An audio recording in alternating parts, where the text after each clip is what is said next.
I'd like to tell you about the strangest secret in the world. Not long ago, Albert Schweitzer, the great doctor and Nobel Prize winner, was being interviewed in London, and a reporter asked him, "Doctor, what's wrong with men today?" The great doctor was silent a moment, and then he said, "Men simply don't think." And it's about this that I want to talk with you. We live today in a golden age. This is an era that man has looked forward, dreamed of, and worked toward for thousands of years. But since it's here, we pretty well take it for granted. We in America are particularly fortunate to live in the richest land that ever existed on the face of the earth, a land of abundant opportunity for everyone. But do you know what happens? Let's take 100 men who start even at the age of 25. Do you have any idea what will happen to those men by the time they're 65? These 100 men who all start even at the age of 25 believe they're going to be successful. If you asked any one of these men if he wanted to be a success, he'd tell you that he did. And you'd notice that he was eager toward life, that there was a certain sparkle to his eye, an erectness to his carriage, and life seemed like a pretty interesting adventure to him. But by the time they're 65, 1 will be rich, 4 will be financially independent, 5 will still be working, 54 will be broke. Now think a moment. Out of the 100, only 5 make the grade. Why do so many fail? What has happened to the sparkle that was there when they were 25? What's become of the dreams, the hopes, the plans? And why is there such a large disparity between what these men intended to do and what they actually accomplished? When we say about 5% achieve success, we have to define success. And here's the definition. Success is the progressive realization of a worthy ideal. If a man is working toward a predetermined goal and knows where he's going, that man is a success. If he's not doing that, he's a failure. Success is the progressive realization of a worthy ideal. Rollo May, the distinguished psychiatrist, wrote a wonderful book called Man's Search for Himself. And in this book he says, the opposite of courage in our society is not cowardice, it is conformity. And there you have the trouble today. It's conformity. People acting like everyone else, without knowing why, without knowing where they're going. Now think of it. In America right now, there are over 14 million people 65 years of age and over, and about 13 million of these 14 million are broke. They're dependent on someone else for life's necessities. Now, we learn to read by the time we're 7. We learn to make a living by the time we're 25. Usually, by that time, we're not only making a living, we're supporting a family. And yet, by the time we're 65, we haven't learned how to become financially independent in the richest land that has ever been known. Why? We conform. And the trouble is that we're acting like the wrong percentage group, the 95% who don't succeed. Now, why do these people conform? Well, they don't know, really. These people believe that their lives are shaped by circumstances, by things that happen to them, by exterior forces. They're outer-directed people. A survey was made one time that covered a lot of men, working men, and these men were asked this question. Why do you work? Why do you get up in the morning? 19 out of 20 had no idea. If you ask them, they'll say, everyone goes to work in the morning. And that's the reason they do it, because everyone else is doing it. Now let's get back to our definition of success. Who succeeds? The only man who succeeds is the man who is progressively realizing a worthy ideal. He's the man who says, I'm going to become this, and then begins to work toward that goal. I'll tell you who the successful people are. A success is the school teacher who's teaching school because that's what she wanted to do. The success is the woman who's a wife and mother because she wanted to become a wife and mother and is doing a good job of it. The success is the man who runs the corner gas station because that's what he wanted to do. The success is the successful salesman who wants to become a top-notch salesman and grow and build with his organization. A success is anyone who is doing deliberately a predetermined job because that's what he decided to do deliberately. But only 1 out of 20 does that. That's why today there isn't really any competition, unless we make it for ourselves. Instead of competing, all we have to do is create. Now, for 20 years, I looked for the key which would determine what would happen to a human being. Was there a key, I wanted to know, which would make the future a promise that we could foretell to a large extent? Was there a key that would guarantee a person's becoming successful if he only knew about it and knew how to use it? Well, there is such a key, and I've found it. Have you ever wondered why so many men work so hard and honestly without ever achieving anything in particular, and others don't seem to work hard and yet seem to get everything? They have the magic touch. You've heard them say that about someone. Everything he touches turns to gold. And have you ever noticed that a man who becomes successful tends to continue to become successful, and on the other hand, have you noticed how a man who is a failure tends to continue to fail? It's because of goals. Some of us have them, some don't. People with goals succeed because they know where they're going. Now think of a ship leaving a harbor, and think of it with the complete voyage mapped out and planned. The captain and crew know exactly where it's going and how long it will take. It has a definite goal. 9,999 times out of 10,000 it will get to where it started out to get. Now let's take another ship, just like the first, only let's not put a crew on it, or a captain at the helm. Let's give it no aiming point, no goal, no destination. We just start the engines and let it go. I think you'll agree with me that if it gets out of the harbor at all, it will either sink or wind up on some deserted beach a derelict. It can't go any place because it has no destination and no guidance. It's the same with a human being. Take the salesman, for example. There is no other person in the world today with the future of a good salesman. Selling is the world's highest paid profession, if we're good at it and if we know where we're going. Every company needs top-notch salesmen, and they reward those men. The sky is the limit for them. But how many can you find? Someone once said, the human race is fixed, not to prevent the strong from winning, but to prevent the weak from losing. The American economy today can be likened to a convoy in time of war. The entire economy is slowed down to protect its weakest link, just as the convoy had to go at the speed that would permit its slowest vessel to remain in formation. That's why it's so easy to make a living today. It takes no particular brains or talent to make a living and support a family today, so we have a plateau of so-called security, if that's what a person's looking for. But we do have to decide how high above this plateau we want to aim for. Now let's get back to the strangest secret in the world, the story that I wanted to tell you today. Why do men with goals succeed in life, and men without them fail? Well, let me tell you something which, if you really understand it, will alter your life immediately. If you understand completely what I'm going to tell you from this moment on, your life will never be the same again. You'll suddenly find that good luck just seems to be attracted to you. The things you want just seem to fall in line. And from now on, you won't have the problems, the worries, the gnawing lump of anxiety that perhaps you've experienced before. Doubt, fear, well, they'll be things of the past. Here's the key to success, and the key to failure. We become what we think about. Now let me say that again. We become what we think about. Throughout all history, the great wise men and teachers, philosophers and prophets have disagreed with one another on many different things. It is only on this one point that they are in complete and unanimous agreement. Listen to what Marcus Aurelius, the great Roman emperor, said. He said, "A man's life is what his thoughts make of it." Disraeli said this, "Everything comes if a man will only wait. I have brought myself by long meditation to the conviction that a human being with a settled purpose must accomplish it, and that nothing can resist a will that will stake even existence for its fulfillment." Ralph Waldo Emerson said this, "A man is what he thinks about all day long." William James said, "The greatest discovery of my generation is that human beings can alter their lives by altering their attitudes of mind." And he also said, "We need only in cold blood act as if the thing in question were real, and it will become infallibly real by growing into such a connection with our life that it will become real.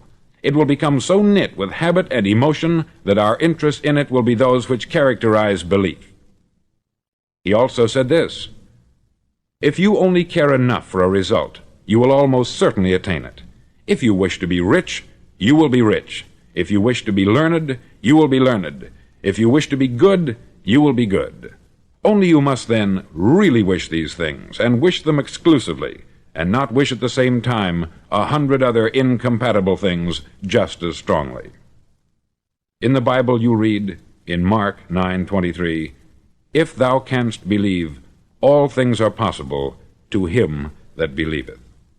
Dr. Norman Vincent Peale said this, "This is one of the greatest laws in the universe. Fervently do I wish I had discovered it as a very young man. It dawned upon me much later in life, and I've found it to be one of the greatest, if not my greatest discovery, outside of my relationship to God. And the great law, briefly and simply stated, is that if you think in negative terms, you'll get negative results. If you think in positive terms, you will achieve positive results. That is the simple fact which is at the basis of an astonishing law of prosperity and success. In 3 words, believe and succeed. William Shakespeare put it this way: "Our doubts are traitors, and make us lose the good we oft might win, by fearing to attempt." George Bernard Shaw said, "People are always blaming their circumstances for what they are. I don't believe in circumstances. The people who get on in this world are the people who get up and look for the circumstances they want, and if they can't find them, make them." Well, it's pretty apparent, isn't it? And every person who discovered this for a while believed that he was the first one to work it out. We become what we think about. Now, it stands to reason that a person who's thinking about a concrete and worthwhile goal is going to reach it, because that's what he's thinking about. And we become what we think about. Conversely, the man who has no goal, who doesn't know where he's going, and whose thoughts must therefore be thoughts of confusion and anxiety and fear and worry, becomes what he thinks about. His life becomes one of frustration, fear, anxiety, and worry. And if he thinks about nothing, he becomes nothing. Now, how does it work? Why do we become what we think about? Well, I'll tell you how it works as far as we know. Now, to do this, I want to tell you about a situation that parallels the human mind. Suppose a farmer has some land, and it's good, fertile land. Now, the land gives the farmer a choice. He may plant in that land whatever he chooses. The land doesn't care. It's up to the farmer to make the decision. Now, remember, we're comparing the human mind with the land, because the mind, like the land, doesn't care what you plant in it. It will return what you plant, but it doesn't care what you plant. Now, let's say that the farmer has 2 seeds in his hand. One is a seed of corn, the other is nightshade, a deadly poison. He digs 2 little holes in the earth, and he plants both seeds, one corn, the other nightshade. He covers up the holes, waters, and takes care of the land, and what will happen? Invariably, the land will return what is planted. As it's written in the Bible, "As ye sow, so shall ye reap." Remember, the land doesn't care. It will return poison in just as wonderful abundance as it will corn. So up come the 2 plants, one corn, one poison. Now, the human mind is far more fertile, far more incredible and mysterious than the land, but it works the same way. It doesn't care what we plant. Success, failure. A concrete, worthwhile goal, or confusion, misunderstanding, fear, anxiety, and so on. But what we plant, it will return to us. You see, the human mind is the last great unexplored continent on the earth. It contains riches beyond our wildest dreams. It will return anything we want to plant. Now, you might say, well, if that's true, why don't people use their minds more? Well, I think they've figured out an answer to that, too. Our mind comes as standard equipment at birth. It's free, and things that are given to us for nothing we place little value on. Things that we pay money for, we value. The paradox is that exactly the reverse is true. Everything that's really worthwhile in life came to us free. Our mind, our soul, our body, our hopes, our dreams, our ambitions, our intelligence, our love of family and children and friends. All these priceless possessions are free, but the things that cost us money are actually very cheap and can be replaced at any time. A good man can be completely wiped out and make another fortune. He can do that several times. Even if our home burns down, we can rebuild it, but the things we got for nothing, we can never replace. The human mind isn't used merely because we take it for granted. Familiarity breeds contempt. It can do any kind of job we assign to it, but generally speaking, we use it for little jobs instead of big, important ones. Universities have proved that most of us are operating on about 10% of our abilities. Decide now, what is it you want? Plant your goal in your mind. It's the most important decision you'll ever make in your entire life. Do you want to be an outstanding salesman, a better worker at your particular job? Do you want to go places in your company, in your community? All you've got to do is plant that seed in your mind. Care for it. Work steadily toward your goal, and it will become a reality. It not only will, there's no way that it cannot. You see, that is a law, like the laws of Sir Isaac Newton, the laws of gravity. If you get on top of a building and jump off, you'll always go down. You'll never go up. And it's the same with all the other laws of nature. They always work. They're inflexible. Think about your goal in a relaxed, positive way. Picture yourself in your mind's eye as having already achieved this goal. See yourself doing the things you will be doing when you've reached your goal. Ours has been called the phenobarbital age, the age of ulcers and nervous breakdowns. At a time when medical research has raised us to a new plateau of good health and longevity, far too many of us worry ourselves into an early grave trying to cope with things in our own little personal ways, without learning a few great laws that will take care of everything for us. These things we bring on ourselves through our habitual way of thinking. Every one of us is the sum total of his own thoughts. He is where he is because that is exactly where he really wants to be, whether he'll admit that or not. Each of us must live off the fruit of his thoughts in the future, because what you think today and tomorrow, next month and next year, will mold your life and determine your future. You're guided by your mind. I remember one time I was driving through Arizona and I saw one of those giant earth-moving machines roaring along the road at about 35 miles an hour with what looked like 20 tons of dirt in it, a tremendous, incredible machine, and there was a little man perched way up on top with the wheel in his hands guiding it. And as I drove along, I was struck by the similarity of that machine to the human mind. Just suppose you're sitting at the controls of such a vast source of energy. Are you going to sit back and fold your arms and let it run itself into a ditch? Or are you going to keep both hands firmly on the wheel and control and direct this power to a specific, worthwhile purpose? It's up to you. You're in the driver's seat. You see, the very law that gives us success is a two-edged sword. We must control our thinking. The same rule that can lead a man to a life of success, wealth, happiness, and all the things he's ever dreamed of for himself and his family, that very same law can lead him into the gutter. It's all in how he uses it, for good or for bad. This is the strangest secret in the world. Now, why do I say it's strange, and why do I call it a secret? Actually, it isn't a secret at all. It was first promulgated by some of the earliest wise men, and it appears again and again throughout the Bible. But very few people have learned it, understand it. That's why it's strange, and why, for some equally strange reason, it virtually remains a secret. I believe that you could go out and walk down the main street of your town and ask one man after another what the secret of success is, and you probably wouldn't run into one man in a month who could tell you. Now, this information is enormously valuable to us, if we really understand it and apply it. It's valuable to us not only for our own lives, but the lives of those around us, our family, employees, associates, and friends. Life should be an exciting adventure. It should never be a bore. A man should live fully, be alive. He should be glad to get out of bed in the morning. He should be doing a job he likes to do because he does it well. One time I heard Grove Patterson make a speech, the editor-in-chief of the Toledo Daily Blade, and as he concluded his speech, he said something that I've never forgotten. He said something like this: "My years in the newspaper business have convinced me of several things, among them that people are basically good, and that we came from someplace, and we're going someplace. So we should make our time here an exciting adventure. The architect of the universe didn't build a stairway leading nowhere." And the greatest teacher of all, the carpenter from the plains of Galilee, gave us the secret time and time again. "As ye believe, so shall it be done unto you." I've explained the strangest secret in the world and how it works. Now I want to explain how you can prove to yourself the enormous returns possible in your own life by putting this secret to a practical test. I want you to make a test that will last 30 days. Now, it isn't going to be easy. If you'll give it a good try, it will completely change your life for the better.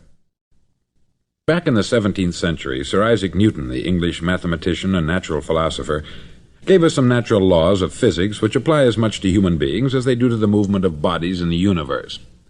Now, one of these laws is that for every action, there is an equal and opposite reaction.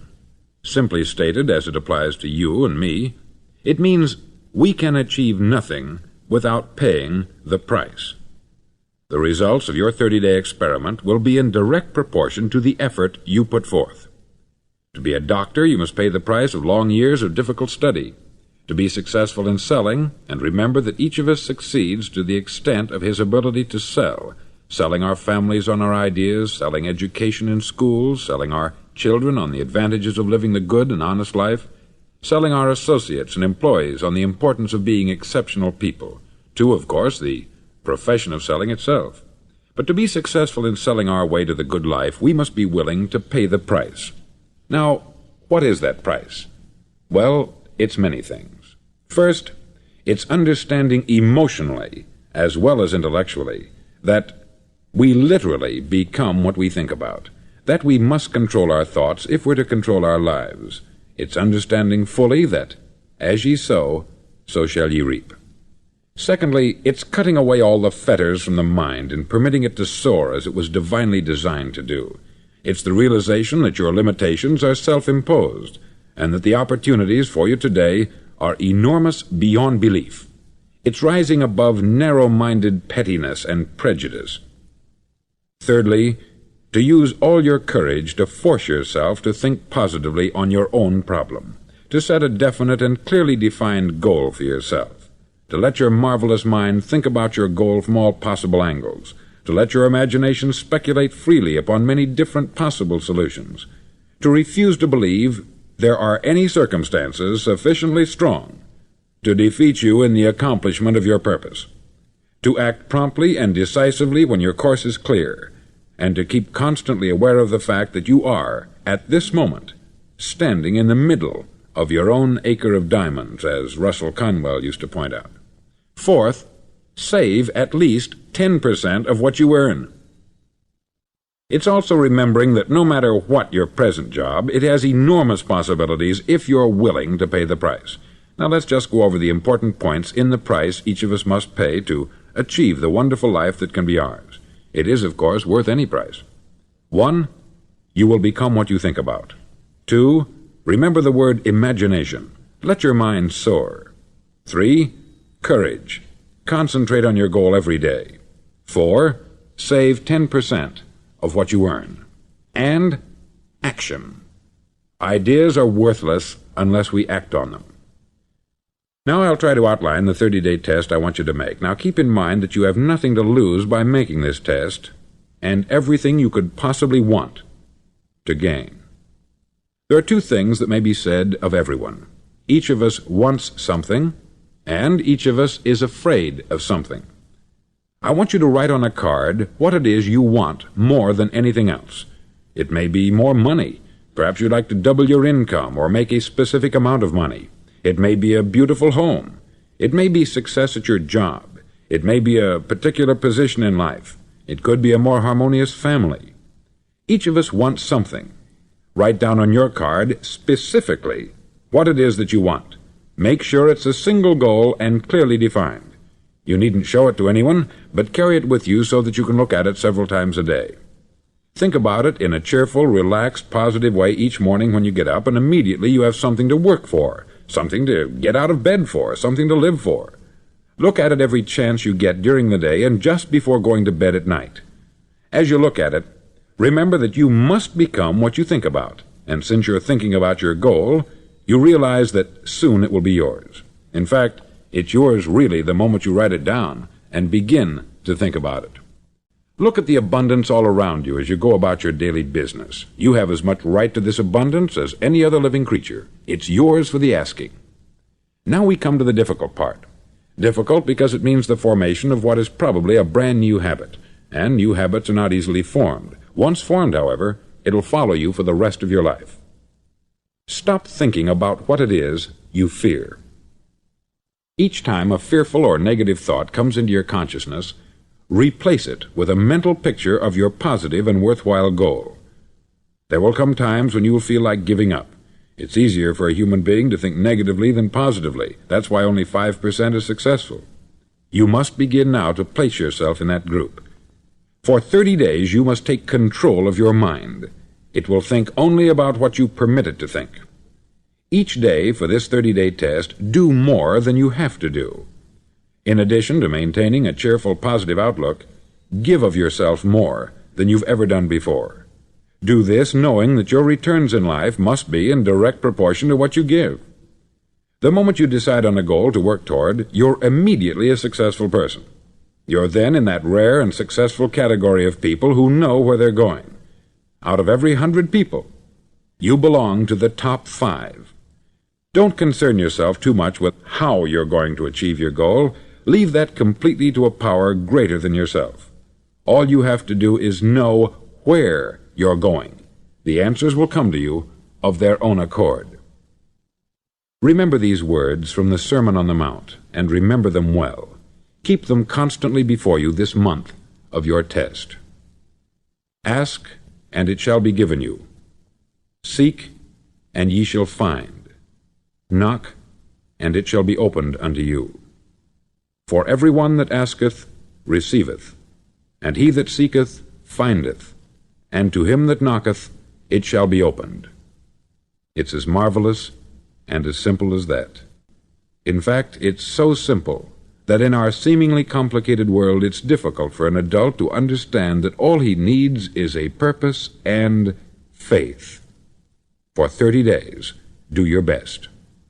If you're a salesman, go at it as you've never done before, not in hectic fashion, but with the calm, cheerful assurance that time well spent will give you the abundance in return you deserve and want. No matter what your job, do it as you've never done it before for 30 days. And if you've kept your goal before you every day, you'll wonder and marvel at this new life you've found. Dorothea Brand, outstanding editor and writer, discovered it for herself and tells about it in her fine book, Wake Up and Live. Her entire philosophy is reduced to the words, act as though it were impossible to fail. She made her own test with sincerity and faith, and her entire life was changed to one of overwhelming success. Now you make your test for 30 full days. Don't start your test until you've made up your mind to stick with it. You see, by being persistent, you're demonstrating faith. Persistence is simply another word for faith. If you didn't have faith, you would never persist. If you should fail during your first 30 days, by that I mean suddenly find yourself overwhelmed by negative thoughts, you've got to start over again from that point and go 30 more days. Gradually your new habit will form until you find yourself one of that wonderful minority to whom virtually nothing is impossible. Don't forget the card. It's vitally important as you begin this new way of living. On one side of the card, write your goal, whatever it may be. On the other side, write the words we've quoted from the Sermon on the Mount. Ask, and it shall be given you. Seek, and ye shall find. Knock, and it shall be opened unto you. Nothing great was ever accomplished without inspiration. See that during these crucial first 30 days, your own inspiration is kept at a peak. Above all, don't worry. Worry brings fear, and fear is crippling. The only thing that can cause you to worry during your test is trying to do it all yourself. Know that all you have to do is hold your goal before you. Everything else will take care of itself. Remember also to keep calm and cheerful. Don't let petty things annoy you and get you off course. Now, since making this test is difficult, some may say, well, why should I bother? Well, look at the alternative. No one wants to be a failure. No one really wants to be a mediocre individual. No one wants a life constantly filled with worry, fear, and frustration. Therefore, remember that you must reap that which you sow. If you sow negative thoughts, your life will be filled with negative things. If you sow positive thoughts, your life will be cheerful, successful, and positive. Now, gradually, you will have a tendency to forget what you've heard on this record. Play it often. Keep reminding yourself of what you must do to form this new habit. Gather your whole family about and listen to what's been said here at regular intervals. You know, most men will tell you that they want to make money without understanding the law. The only people who make money work in the mint. The rest of us must earn money. This is what causes those who keep looking for something for nothing or a free ride to fail in life. The only way to earn money is by providing people with services or products which are needed and useful. We exchange our product or service for the other man's money. Therefore, the law is that our financial return will be in direct proportion to our service. Success is not the result of making money. Making money is the result of success, and success is in direct proportion to our service. Most people have this law backwards. They believe that you're successful if you earn a lot of money. The truth is that you can only earn money after you're successful. It's like the story of the man who sat in front of the stove and said to it, "Give me heat, and then I'll add the wood." How many men and women do you know, or do you suppose there are today, who take the same attitude toward life? There are millions. We've got to put the fuel in before we can expect heat. Likewise, we've got to be of service first before we can expect money. Don't concern yourself with the money. Be of service. Build, work, dream, create. Do this, and you'll find there's no limit to the prosperity and abundance that will come to you. Prosperity is founded upon a law of mutual exchange. Any person who contributes to prosperity must prosper in turn himself. Sometimes the return will not come from those you serve, but it must come to you from someplace, for that is the law. For every action, there is an equal and opposite reaction. As you go daily through your 30-day test period, remember that your success will always be measured by the quality and quantity of service you render, and money is a yardstick for measuring this service. No man can get rich himself unless he enriches others. There are no exceptions to a law. You can drive down any street in America and from your car estimate the service that's being rendered by the people living on that street. Had you ever thought of this yardstick before? It's interesting. Some, like ministers and priests and other devoted people, measure their returns in the realm of the spiritual, but again, their returns are equal to their service. Once this law is fully understood, any thinking person can tell his own fortune. If he wants more, he must be of more service to those from whom he receives his return. If he wants less, he has only to reduce this service. This is the price you must pay for what you want.